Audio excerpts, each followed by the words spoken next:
أعوذ بالله من الشيطان الرجيم. بسم الله الرحمن الرحيم. والذين تبوأوا الدار والإيمان من قبلهم يحبون من هاجر إليهم ولا يجدون في صدورهم حاجة مما أوتوا ويؤثرون على أنفسهم ولو كان بهم خصاصة ومن يوق شح نفسه فأولئك هم المفلحون.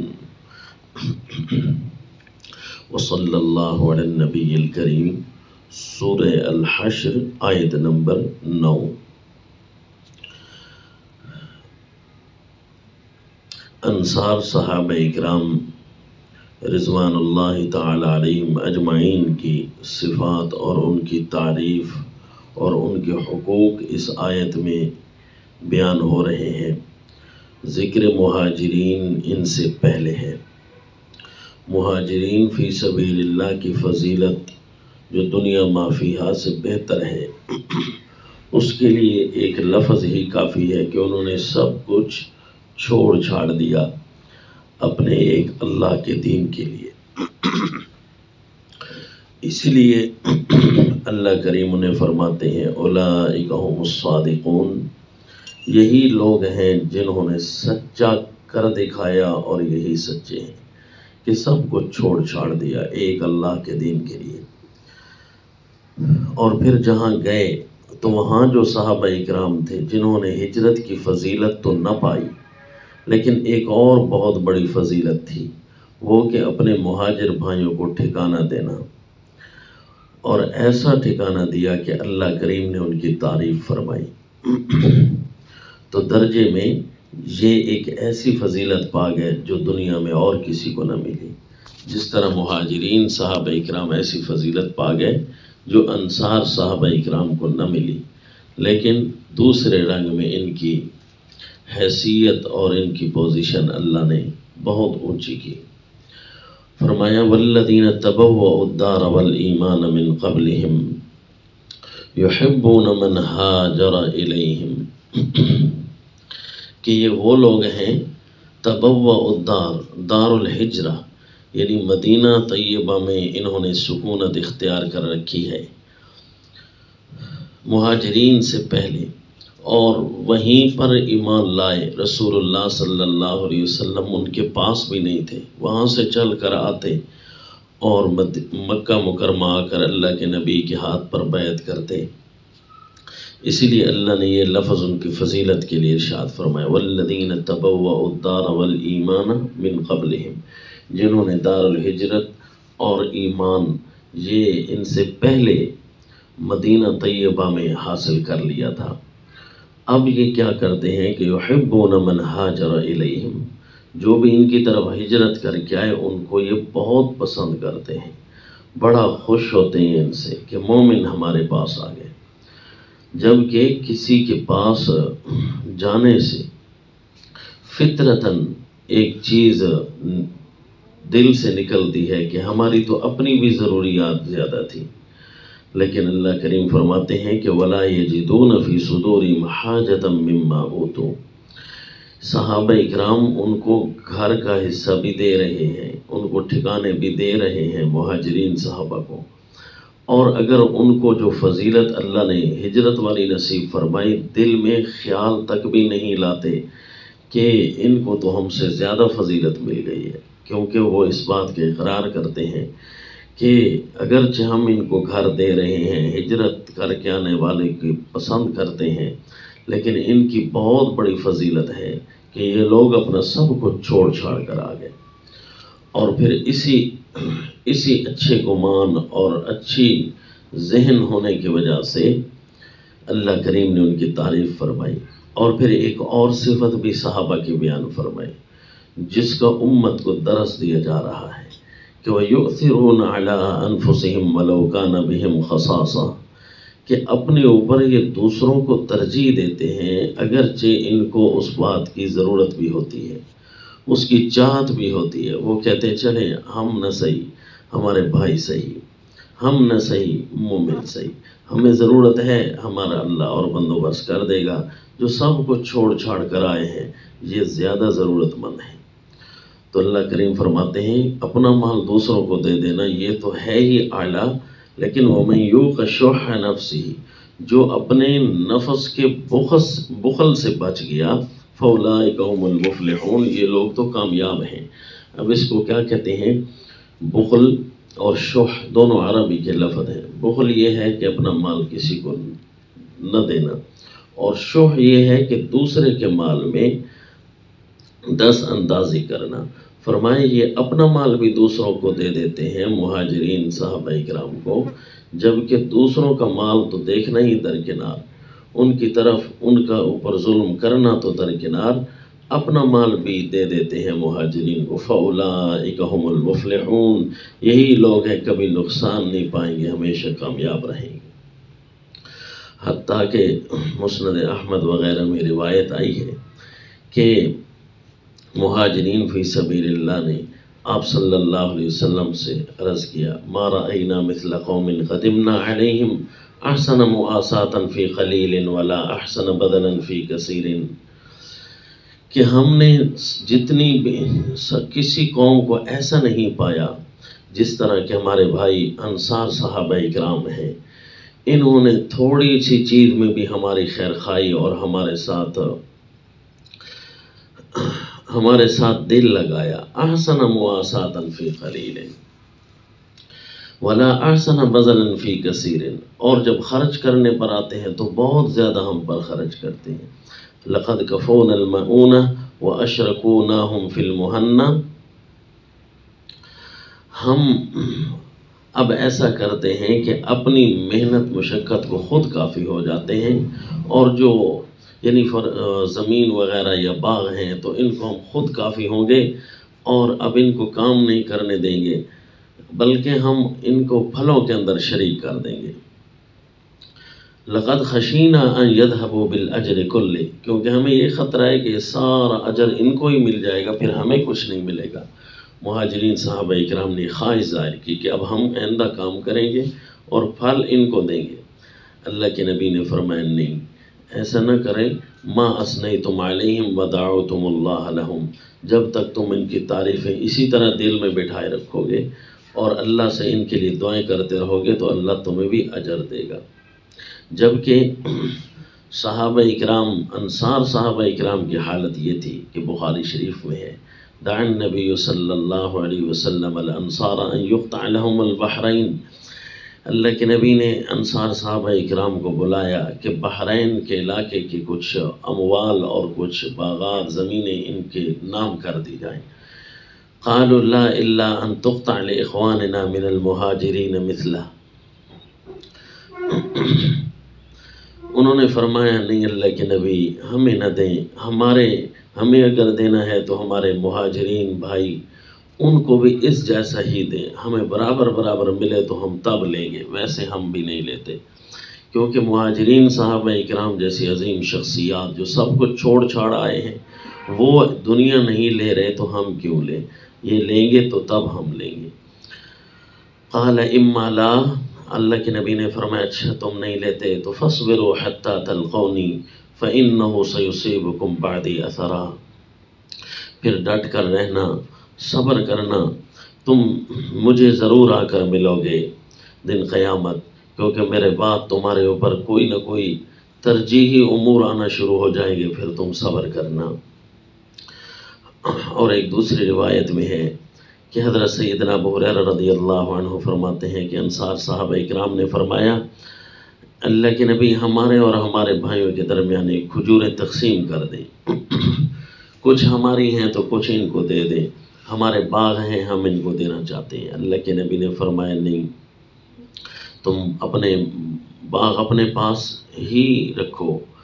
تو انہوں نے فرمایا تکفون المعونۃ ونشرککم فی الثمرہ، اللہ کے نبی اس کی تو اجازت دے دیں کہ اچھا کام ہم پورا کریں گے، لیکن جو پھل نکلیں گے پھر ہم اس کو شریک کریں گے۔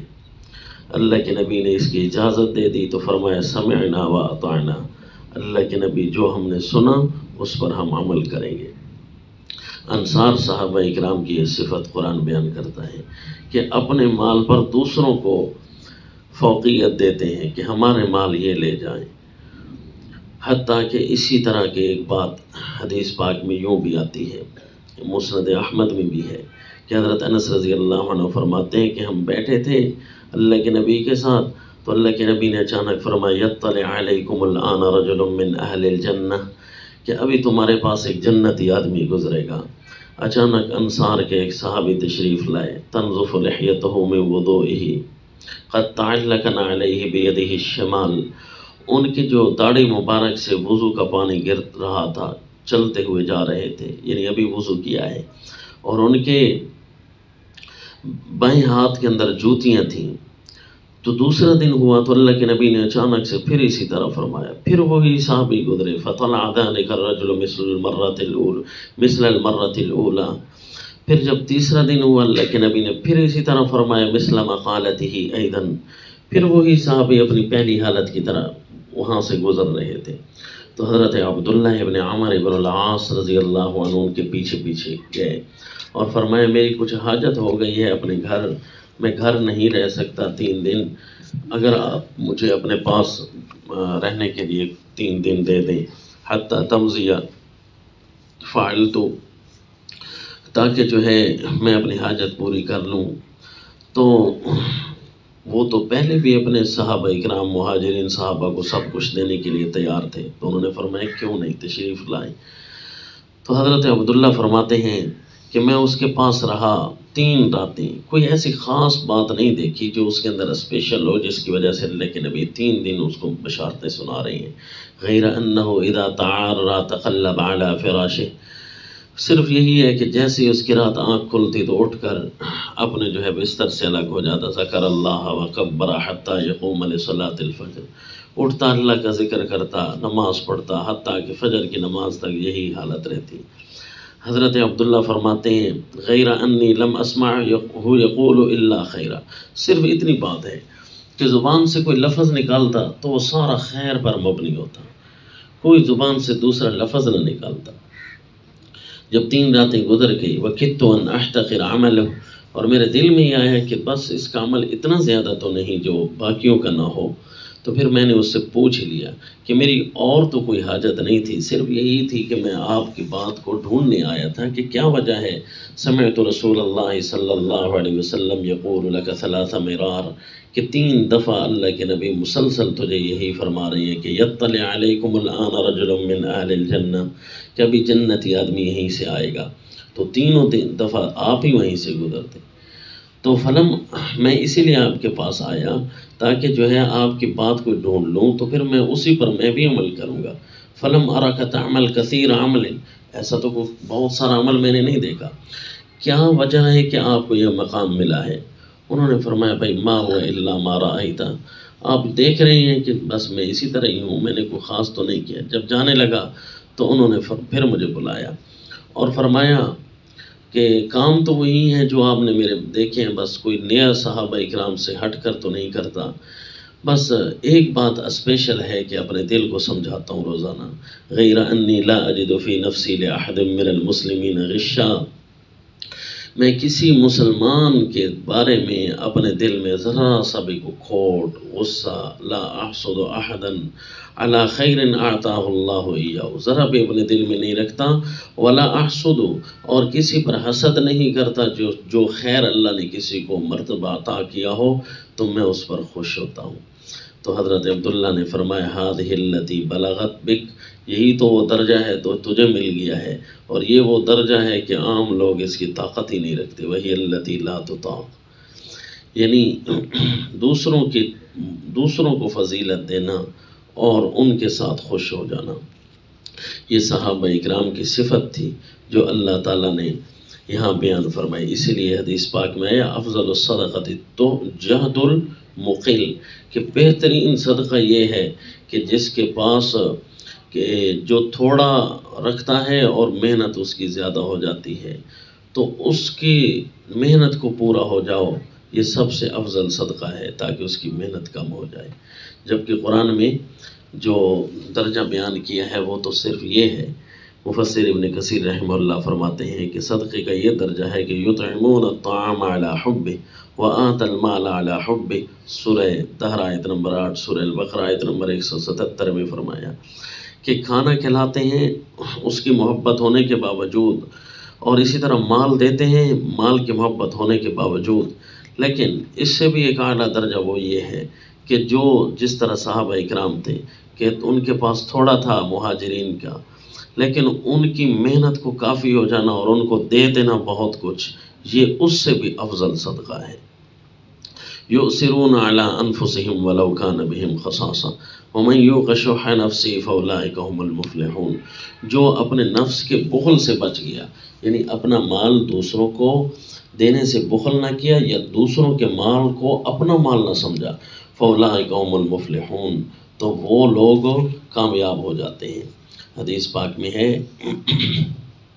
کہ رسول اللہ صلی اللہ علیہ وسلم نے فرمایا اتقوا الظلم، ظلم سے بچنا، کسی پر ظلم ذرا سا بھی نہ ہو. فإن الظلم ظلمات یوم القیامہ، کیونکہ ظلم چھوٹا سا بھی کئی ظلم بنا کر لائے گا دن قیامت. پتہ نہیں اس ظلم کی وجہ سے کتنوں کو کتنی تکلیفیں پہنچتی چلی گئیں. وہی سارے ظلم کٹھے ہو کر دن قیامت آ جائیں گے اور بنیاد ایک چھوٹا سا ظلم ہوگا. واتقوا الفحش، اور اس بے حیائی سے بچ کر رہنا. فإن اللہ لا يحب الفحش ولا التفحش، اللہ تعالیٰ پھر فحش کو یعنی بدکاری کو، بے حیائی کو پسند نہیں کرتا اور بے حیائی اپنانے کو پسند نہیں کرتا. وإياكم والشح، اور یہ بھی ڈر کر رہنا کہ کسی کے دوسرے کے مال پر بخل نہ کرنا، دوسرے کا مال یعنی اس کو ہتھیانے کی ذرا سی بھی کوشش نہ کرنا. فإنه أهلك من كان قبلكم، تم سے پہلے لوگ اسی وجہ سے تباہ ہوئے. امرهم بالظلم فظلموا، ان کو اسی بخل نے ظلم کا حکم دیا تو وہ ظلم کرنے لگ گئے. وامرهم بالفجور، اسی بخل نے ان کو فجور کا حکم کیا، لہذا وہ فاجر فاسق ہو گئے. وامرهم بالقطیعہ، اور اسی بخل نے ان کو رشتہ داریاں کاٹنے کا حکم دیا. فقطعوا، تو انہوں نے کاٹ دیا، لہذا وہ پھر تباہ ہوئے. اور اسی طرح حدیث میں لا یجتمع غبار فی سبیل اللہ ودخان جہنم فی جوف عبد عبدا، کہ کسی آدمی کے پیٹ میں دو چیزیں یہ جمع نہیں ہو سکتی کہ اللہ کے راستے کے اندر جو اس نے غبار اٹھائی ہو اور جہنم کا دھواں پھر اسے مل جائے. یہ کسی پیٹ میں ایسا نہیں ہوگا. اللہ کے راستے میں جو دھواں اس نے لیا ہے، مٹی غبار اس نے لیا ہے جہاد فی سبیل اللہ میں، اس کو جہنم کا دھواں تک بھی نہیں ملے گا، اللہ اتنا دور کر دے گا. اور فرمایا ولا یجتمع الشح والایمان فی قلب عبد ابدا، اور کبھی یہ بخل اپنے مال پر یا دوسروں کے مال کو ہتھیانے پر شح کرنا یعنی بخل کرنا، اور ایمان کسی آدمی کے دل میں جمع نہیں ہو سکتا. کسی آدمی کے دل میں ایمان بھی ہو اور یہ بخل بھی ہو، یہ جمع نہیں ہو سکتا. وما علینا الا